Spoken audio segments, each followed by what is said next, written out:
Welcome to Sound Leadership with DJ, the podcast that dives deep into the world of leadership. If you're passionate about learning from the brightest minds in the field, you're in the right place. In each episode, we embark on an inspiring journey alongside successful leaders, unraveling the secrets behind their accomplishments. From their early beginnings to their current roles, we'll explore the unique paths they traveled to reach their present status. We'll dive into their biggest challenges and pivotal lessons and gain invaluable tips for inspiring leaders. Today, we have a remarkable guest with us, someone who embodies transformational leadership with empathy, resilience, and grit. Dr. Jose Arnold Tiga, better known to many as Dr. A. Dr. A is the Director of Clinical Education and Development at Insight Global Health, and he's here to share his incredible journey and insights on transformational leadership, navigating the challenges of being a minority, and the importance of grit and resilience in leadership. Dr. A is an internationally educated nurse with over 15 years of experience in various clinical settings and educational settings across the globe. Did I mention Dr. A holds a PhD in developmental education, 2 master's degrees in nursing, and a multitude of certifications in healthcare quality and education. He has been recognized with numerous awards, including the Healthcare Professional of the Year Award in 2019 and Asia's Distinguished Nurse Educator in 2023. Dr. A is currently leading the development and implementation of an international transition to practice program for internationally educated nurses in the United States. Dr. A serves on the board of directors for the Society of International Educated Nurses in North America and is an ambassador for the United Vessel of Love Foundation, advocating for underserved communities in South Africa. Dr. A will shed his light on what it takes to be a transformational leader in today's diverse and challenging world. He'll discuss the significance of empathy, resilience, and grit in leadership, and explore his experience as a minority leader. Sound Leadership with DJ wants you to stay connected with us and stay up to date. And you can do so by liking our social media pages. You can join us on LinkedIn and YouTube at Sound Leadership with DJ, where we share updates and pivotal additional content and behind-the-scenes glimpses on episodes just like this. And don't forget, you can listen to our podcast on various platforms, including Apple Music, Alexa, iHeart, and so much more. Simply search Sound Leadership with DJ and hit that subscribe button to never miss an episode. Now, this is what you're here for. I want you to buckle up, be prepared to be inspired, motivated, and empowered to be your best self. Welcome, Dr. A. Thank you so much, DJ, and for having me on this platform. I'm very grateful to be with you today. Hey, I was reading your bio and I was amazed, to have someone of your caliber take time out of their day to speak with me and also the viewers of Sound Leadership with DJ. I did that introduction and we talked about you being an internationally trained nurse, someone with a PhD, someone with 2 master's degrees and multitude of certifications. But as I always say, it holds no candlelight to who you are. So tell us, who is Dr. A? So I would say that's a very funny question, DJ. And when you mentioned about all those accolades and all those qualifications, because it sort of was born out of necessity at one point because of me being in minority. So Dr. A is Joey or Arnold from where I come from. So I'm from the Philippines. I am a nurse by background and have been a nurse over the last 15 years. I started my nursing career in the intensive care unit and then moved into clinical education. But when I started my nursing career in the Philippines, I found it quite challenging from the financial side of it because I think for many of the underdeveloped countries, nursing as a profession is not necessarily very well paid. So I decided to move into the different part of the world in the Middle East, and then started my career there as well as a bedside nurse, and then moved into leadership. But while I was moving towards the leadership pathway, things happened, and it did not bode very well for me. Wow. And at one point, I would say because of me not being Western trained, a lot of opportunities were closed. Wow. And there was even a point that I was promoted as a leader, and then was eventually demoted just because I didn't have Western qualification. And I went into depression because for me, like I really worked hard as a person of color, trying to prove Yeah. myself and my worth as a nurse and as a leader. But then that sort of turned out to be a pivoting moment in my life because that opened up um, my my mind to a different type of nursing, which is now the education side of nursing. And since then, I tried pursuing clinical education. Initially, it was also not very easy to move into clinical education, again, because it all goes back to me not having the Western training and Western qualification. But I would say that I think, when you're passionate about something, um, you work very hard to make Yes. sure that you can deliver. At the same time, that was when I also tried to pursue additional qualifications, postgrads, certifications from the US to also prove that even if I'm not necessarily Western trained, I am equally or even more capable than my Western counterparts. And yeah, I would say maybe I've proven myself and Yes. eventually got into leadership positions for clinical education, and then at one point did some work in the academia as well as a professor in nursing. And then while I was working in the Middle East, I can just see that, based on my prior experiences, there might be again limitations on where I can grow as a professional and as a leader. So I sort of tried searching for a place that I felt like I would be given the opportunity to grow and achieve my aspirations as a professional. So I decided to move to the United States. So I'm very fresh to the United States, actually. I just moved last year. Are you serious? Yeah, yes. No. I just moved here in April of 2022. And Congratulations. so much. Thank you. Let you took a leap of faith. I didn't know you were just here. So you took a leap of faith. So I don't want to interrupt you, but how has your year been? Because you went from moving here to now a director of clinical education for a large organization. I know it has been mind blowing, DJ. I'm telling you. I think but it took me like 10 years to sort of move up in the ladder while I was in the Middle East, because of me being a person of color and not having all those trains that they were looking for. Um, it took me a year to move up the ladder here in the United States, because I was not looked at as someone of a specific nationality, as a person of color, but I was looked at as a person who has the experience, who has Yes. educational qualification, who is a Yes. person who can actually do and deliver. Yes. So yeah, the last year here in the United States has just been amazing. Like I started working as a bedside nurse in a post-acute rehab, and I'm telling you, DJ, I struggled because I'm an ICU nurse by training. So I'm used to the ratio of like 1:2, Yes. 3. So to be placed in a unit where you will be handling like 7 to 10 Yeah. post-acute rehab patients who has a lot of needs, was very challenging for me physically and psychologically because my mind was still adjusting on like how am I going to be able to deliver the care that I would want to deliver for these Yes. patients when I don't have the bandwidth to do it. So I still did try to do my best, to deliver high quality care. At the same time, I started looking for an education job. I was so lucky again because I guess like this is the thing here in the United States, like I would say that they do not discriminate. Like as long as you have those qualifications and experience. I applied in different organizations and some schools as well, just looking at where I can like maybe have an opportunity to teach either in the clinical area or the academia. And after 4 months, I got an offer to work as an assistant professor in one of the nursing schools here in Massachusetts.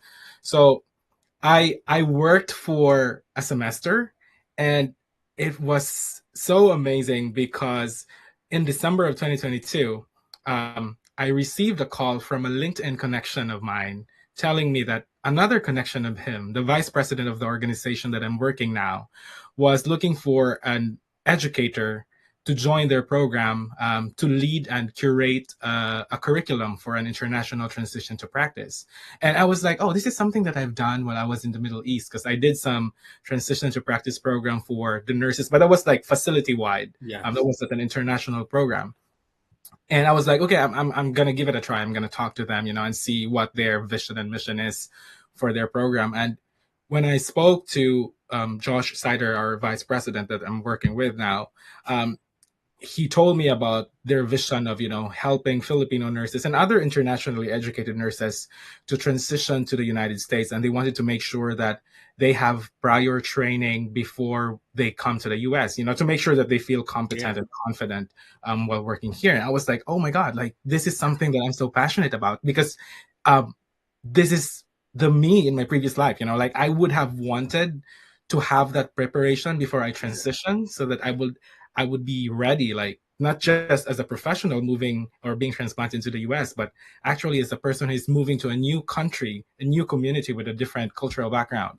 So long story short, I said yes. And in January of 2023, this year, like I joined as their director of clinical education, and we've started a program last July, and now we've been helping nurses transition to the United States. So it's been a whirlwind over the last year in the US, but it's been so amazing, DJ. I would say, like, the opportunities that I have been presented with has just been so overwhelmingly good. I am in awe. I usually take notes, as the speaker's talking to lead into my next question, and I don't know where to go. He didn't drop so many jewels on sound leadership with DJ. The fact that you've only been here a year, one, I would have never known had you not told us, especially with your social media following, your presence on social media, and the things that you are achieving. Oh, thank you. It's top notch, and I applaud you as a leader in this space, as an educator in this space. So let's dive a little bit. You were here. You've been here a year. What was that transition like? Personal growth. From a leadership perspective, right? To step out on faith. What was that like to leave where you were from and come over here and really just try to make it work? As a leader, sometimes we have to step out on faith. And we have to believe in ourselves and believe in our visions when others will not. So Definitely. What was that like for you as a person coming over from another country? I would say it was very scary, DJ. I think, moving to a new place, as much as, this was not my first move, because I moved out of the Philippines to the Middle East. I was so scared because I didn't know if things will work out for me, having had a lot of negative experiences while I was in the Middle East. And I just didn't know if I will fit in. And really, I think I really just pushed the courage inside me that, and I think I just have a belief and the trust that if and when things will not work out for me as a person or as a professional, moving into a new place, I think that will just be a redirection for me to my next best destination. I always have that mantra now, having experienced a lot of challenges in my life. Like, I don't consider things as a rejection or a failure. I always see it as a redirection. So if things would not have worked out for me here in the US, then maybe I would have been redirected to another place where I will thrive. Wow. Well, you're thriving here. I am. I'm so grateful. And you're thriving here as a person of color and as another minority. We're not going to just skate over that. You're a male in this field. Yeah, in this profession, exactly. There are only very few of us, DJ. You know that. And then it's interesting, right? Because as you climb that ladder, it gets fewer and fewer, right? So I see that PhD behind your name. Very few, so even at the MSc and PhD level, it's very few. So applauding you for your efforts. It's interesting that you've mentioned that there was a difference between Western nursing and nursing back home. Can you talk to us about what you saw as a difference between Western nursing and the nursing that you were familiar with, and some of the barriers you had to achieve or overcome to transition here? Of course. I would say that one of the main differences will be the availability of resources. In terms of, nursing in general, I would say it's the same all throughout. Really, like nurses, our main mission and vision is really to help and serve those who needs help, right? We try to provide the best care that we can. But in the communities that I've worked with, especially in the Philippines, we do have very limited resources. And as much as we would want to try the best, we would want to try to provide the best care. When you don't have the resources that you need, sometimes you become so limited in what you can do, right? And I guess this is the reason why a lot of internationally educated nurses coming from countries like mine in the Philippines are so creative on how they provide care, because that is how we do things back home. You try to follow international standards, but you can't, just because you don't have the things that you need. So you still try to make sure that you deliver the type of care with the minimal resources that you have. um, and I think another difference that I would say is like the availability of professional growth, or the avenues for professional growth. So in the Philippines, when I was still working there, my vision of, in terms of where I'm going to go as a professional, was mostly on either leadership, um, and or becoming a clinical instructor or an educator in the academia.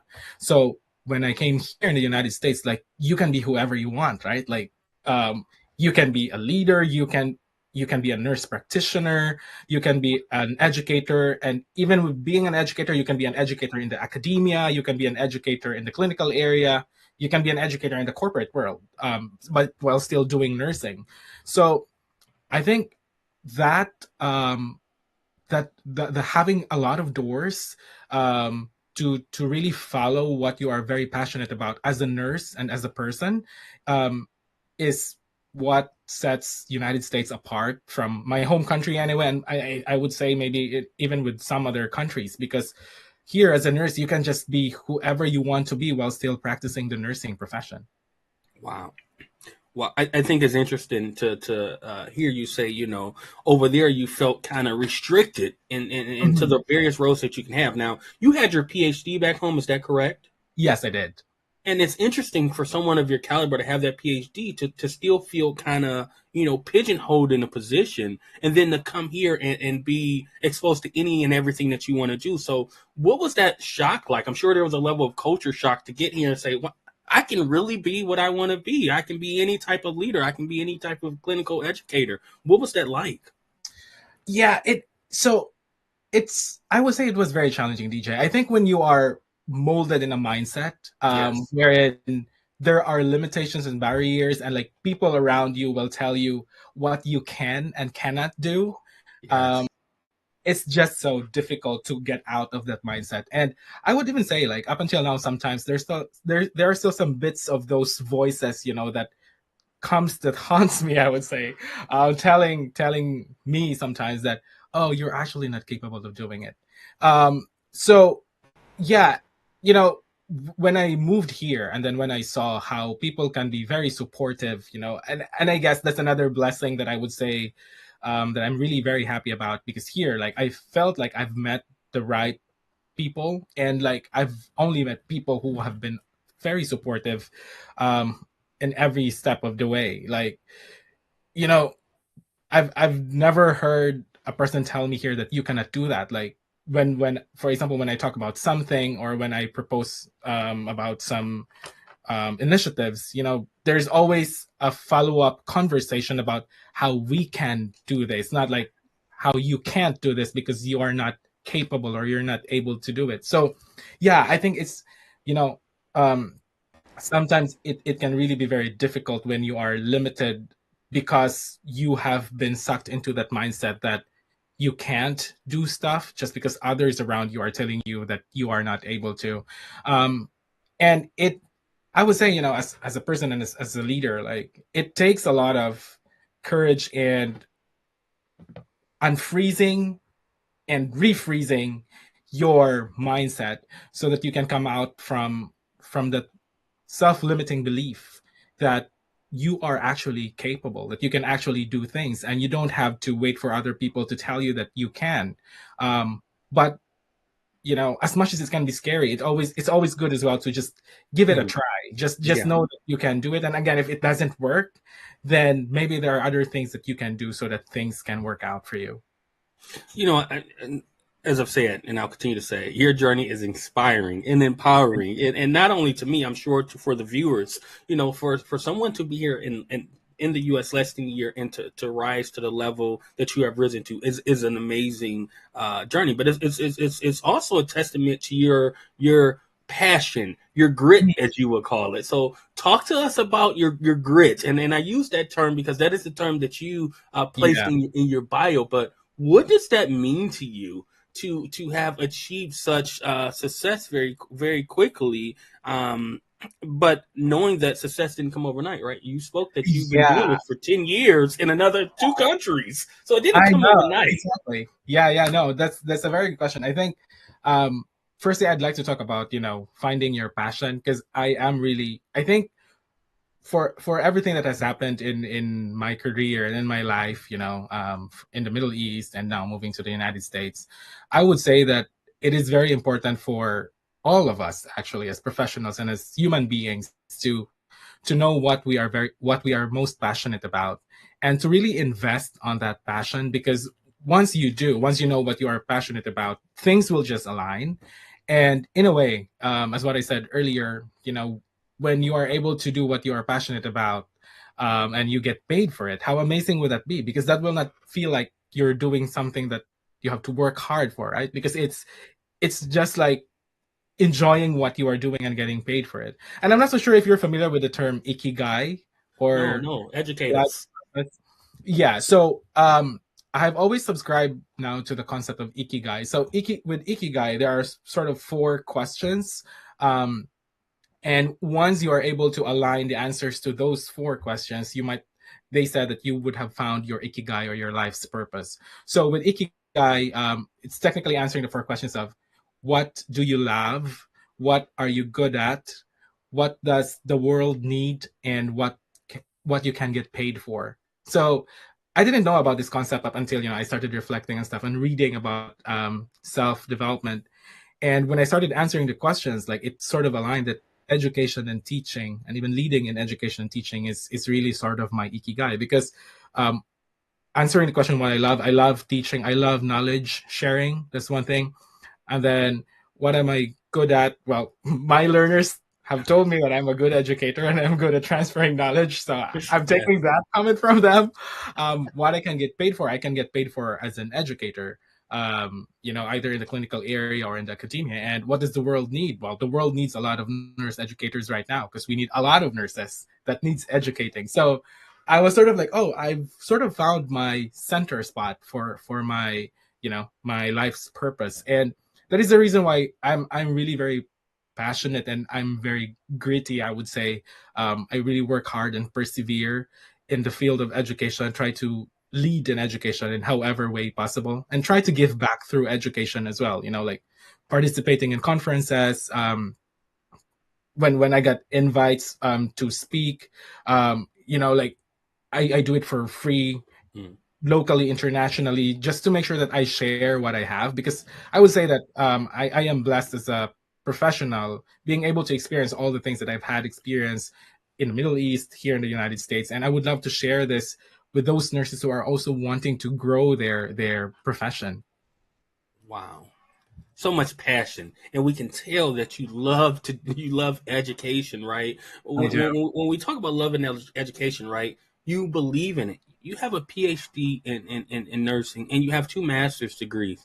Talk to us about that journey to continue to educate yourself and promote self development. What is that like for you? So I've always been passionate about continuous learning. I think as a person, as a professional, I always believe that um, well, the only constant thing in the world is change, and with change comes the change in information, the change in knowledge, change in nursing. A lot of the information that we've learned in nursing 5 years ago might not be true today, just because there has been a lot of changes.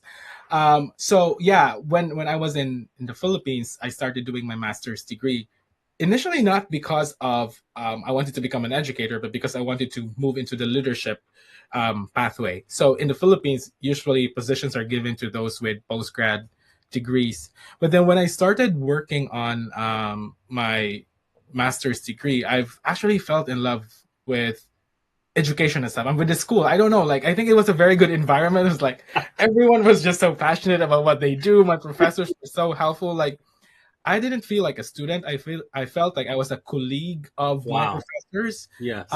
and it has given me a very different perspective about graduate school. So when I finished my first master's and I decided to like go for the second one with the different specializations, and it was still at the same school. Yeah, I think that school was just, I would say it was just amazing, an amazing experience. Um, and then moving into the UAE, that was when I started looking into different avenues for growth. So I actually started my doctorate through distance learning, and then in the Middle East, like they always say that, yeah, you know, you have postgrads, but this is not Western qualification. So um, I sort of I sort of learned from their feedback. So what I did is I started taking some certifications from the United States. I also looked into where I can enroll for some postgraduate studies. I've been so lucky because I got accepted in Harvard Medical School for a postgraduate certificate in medical teaching. So it was good because it was still aligned Yes. with my passion in teaching. So yeah, I did that, and so I finished my PhD and again pursued that postgraduate in Harvard and did some certifications. And I sort of told myself that when I apply for the next job here in the Middle East, and when they tell me that I'm not qualified because I don't have Western training, then I can tell them that, well, I have some certifications already. I have a postgraduate certificate from Harvard Medical School. So like, what Yes. else are you gonna be looking for? So Yes. in a way, it was like a two-pronged approach. Like it was hitting two birds at the same time. Like I pursued continuing education for me, of course, to learn and grow, Yeah. to become a better educator, but also at the same time to help me out with my career struggles in the Middle East because it was just so difficult. But for Yeah. me, it worked out well for me because I was able to get the jobs there at the later part of my career in the Middle East before I moved here. And yeah, it helped me a lot with with my role now as an educator. And fun fact, actually, my capstone project in Harvard became the framework of the International Transition to Practice program that I'm using now to help Wow. nurses. So like things were just falling into place. DJ. Wow. Yeah, it has been an amazing journey, I would say.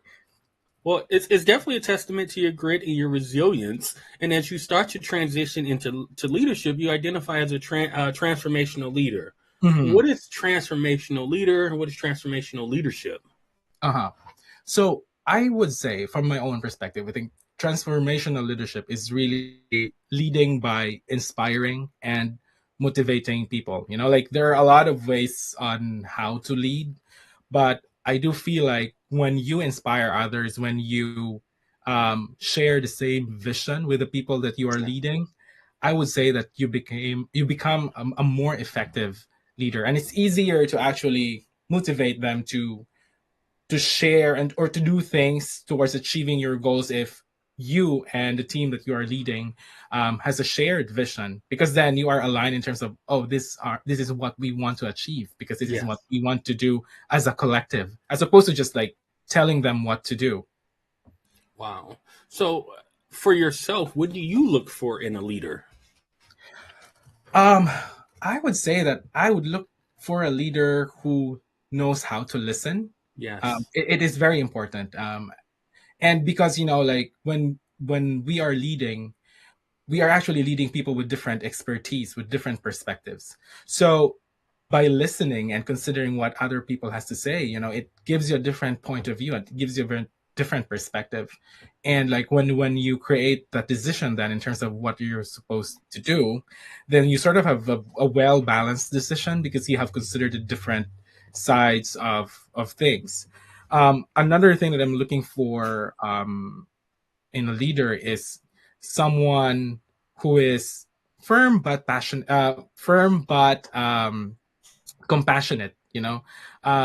We are humans, and as much as we want things to go on a specific way, things can happen in life. So I want a leader who is empathetic, who can understand that things can happen and life happens. Uh, but like even if life happens, it does not reduce myself as a leader or as a member of the team. I can still help out, but maybe there will be times that I will be the one needing support, like that you I might be the one needing help, and I might not be able to contribute a lot at certain times just because things are happening to me. But that shouldn't reduce my part, as part of the team, whether I'm a leader or I'm a member of the team. Wow. So it's interesting you say that, and we started this podcast with you being a minority nurse, a minority educator, a minority leader. So what can you, with that in mind, in that framework there, what role does diversity, equity, inclusion play into leadership? Oh, I would say that is very, very important, DJ. Yeah, as a person of color who has experienced indirect racism while I was in the Middle East, Wow. um, it it was very difficult not to have someone who can advocate for you, and someone who does look beyond your color. Because I guess that's the thing, people who are not very familiar with the concept of DEI will usually just consider color, qualifications, um, as something that is a requisite of what the person's capabilities are. And I was a victim of that. Like when I was working there, like just because I'm a Filipino, a person of color, not having the Western training, I was deprived of the opportunities of progressing in my career. So I think having a person of color in leadership positions is very important, because it then provides an avenue or opportunity for other leaders to see that, leadership is not based on color. Leadership is not necessarily based on education. And yes, it does help to be educated, to be a leader, but your effectiveness as a leader is not solely dependent on that.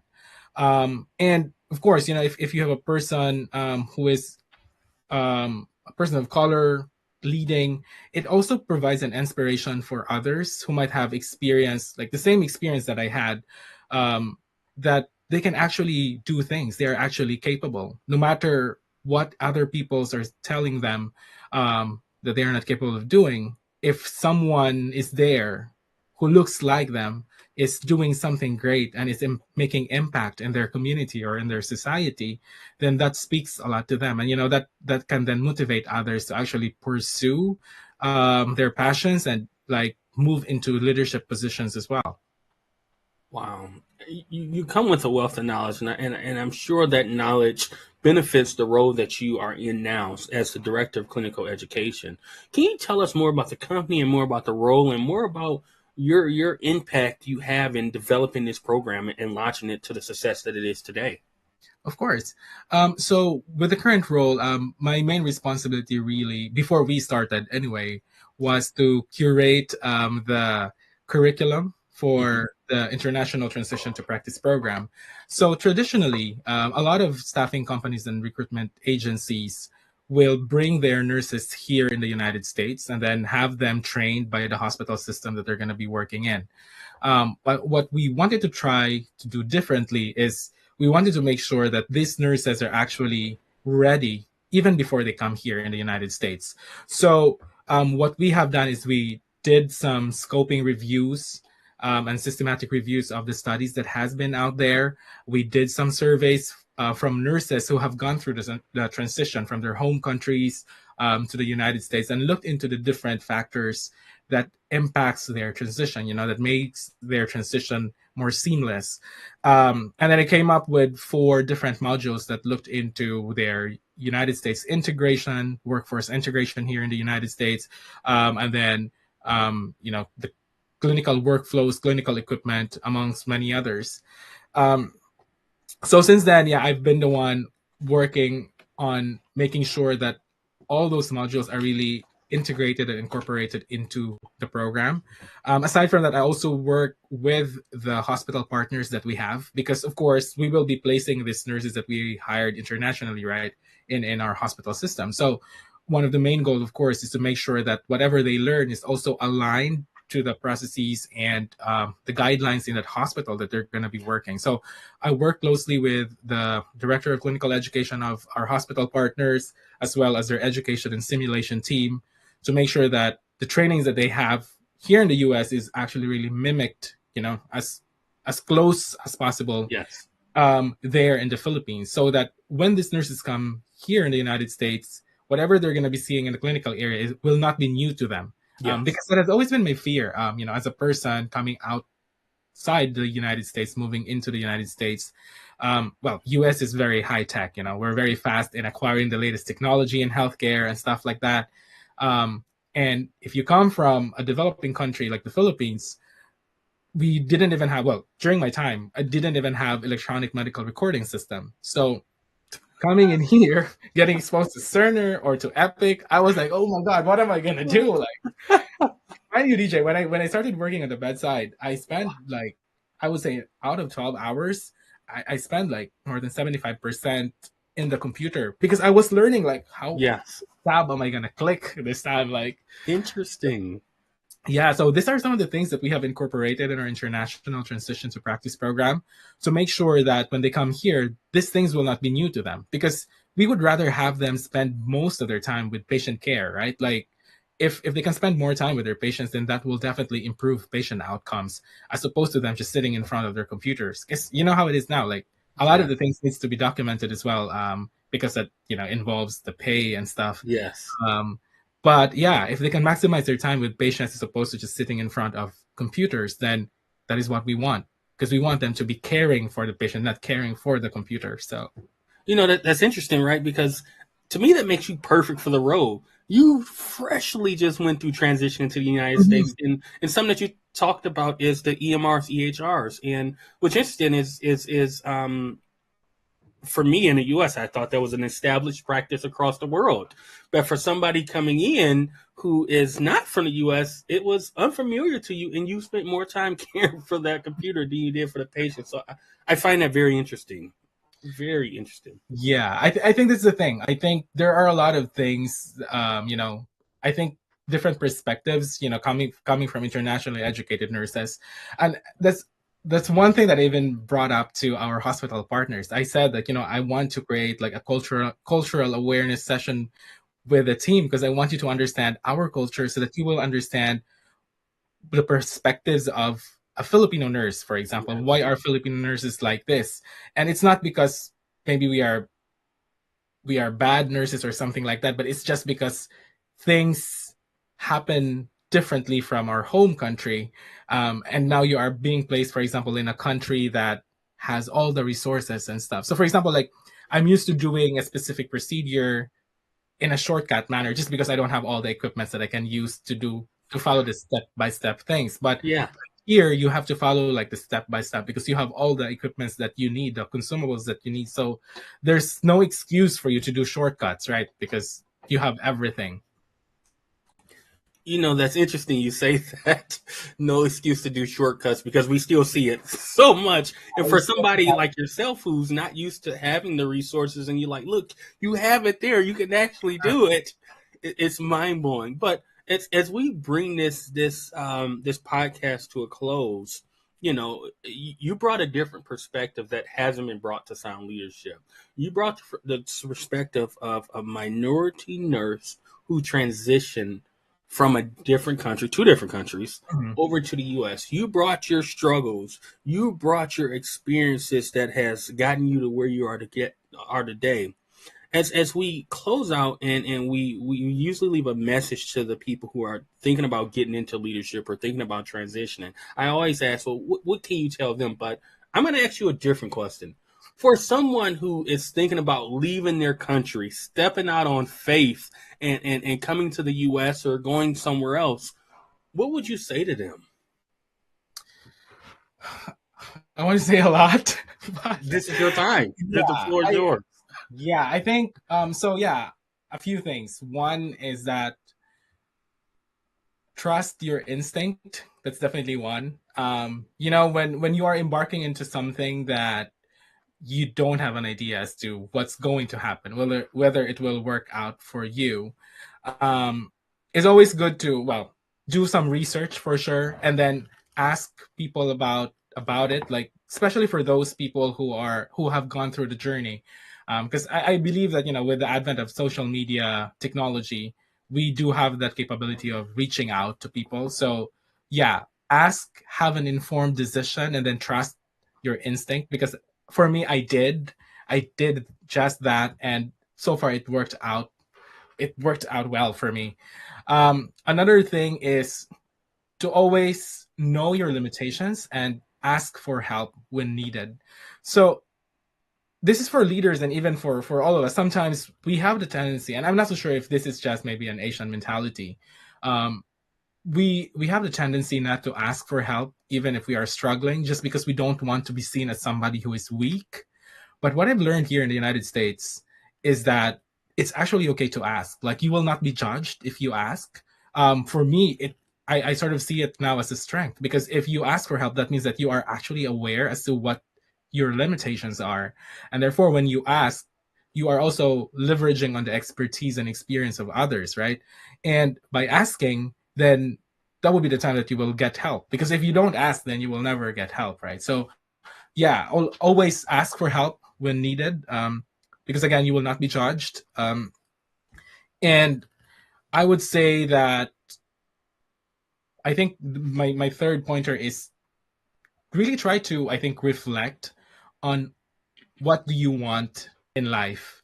The main reason why I moved here in the United States is not just really for the dollars, like when I was younger and when I started the nursing profession, I would say that many of the nursing students that I studied nursing with initially thought of going to the United States will be our ticket to financial freedom, because you can get more money there in the United States or here in the United States as opposed to just working there in my home country. But I realized that it's not really just that. Like, the reason why I moved here in the United States is because I wanted to do more for my career and to actually make an impact to my community, as a nurse and as an educator. So if you're thinking of just moving just because of the money, yeah, maybe you can achieve that, or maybe not. It really depends. But if you move to a place, because you know that there are opportunities there, you become a better you that can help you become a better member of your community, a better human being in this world. I think lean on to that, because when you lean onto that, when you know that you're moving to a place because you can do what you're passionate about, things will just align. You will meet the right people, opportunities will open up for you. So yeah, it's very important to know what you are passionate about, and yeah, before you make the transition, before you make the move. Wow. And for the people who don't know who Dr. A is, he's so humble, but I'm about to expose him. Here's Dr. A. 23,000 followers on LinkedIn. We're talking about a year in the United States. This man is a social media influencer. He empowers the people that he's around. He grows new leaders. He grows new educators. This man is amazing. And I have been in awe in just the knowledge that you have shared with me, the knowledge that you have shared with our viewers on Sound Leadership. What you have shared with us is you have to believe in yourself. When you believe in yourself, you can't fail. What you said is, I'm not afraid to fail. If somebody tell me, I'll figure it out and keep working it. And that's that testament to grit. And as we bring this to a close, I saw something in the background and I've been reading it right behind you. Grind, hustle, success, and what's that other one? Execution. Man, I've been reading it. If that's not motivational, I don't know what is. Yeah, I always give those four words in mind. For us to have success, yeah, we have to do the grind, we have to execute, and yeah, we just have to work hard towards it. And yeah, we have to believe, because if you yourself do not believe in yourself, then nothing will be possible. But if you believe, things will just be possible. Wow. Well, Dr. A, I appreciate you for coming on Sound Leadership with DJ. It has truly been amazing. Thank you for taking time out of your day to speak with me. It has been a blessing. Thank you so much, DJ, for having me at Sound Leadership. I just would like to say that I'm really grateful that there are people like you in our profession who are trying to also share and leverage, this type of platforms to showcase what nurses can do just beyond the bedside, Yes.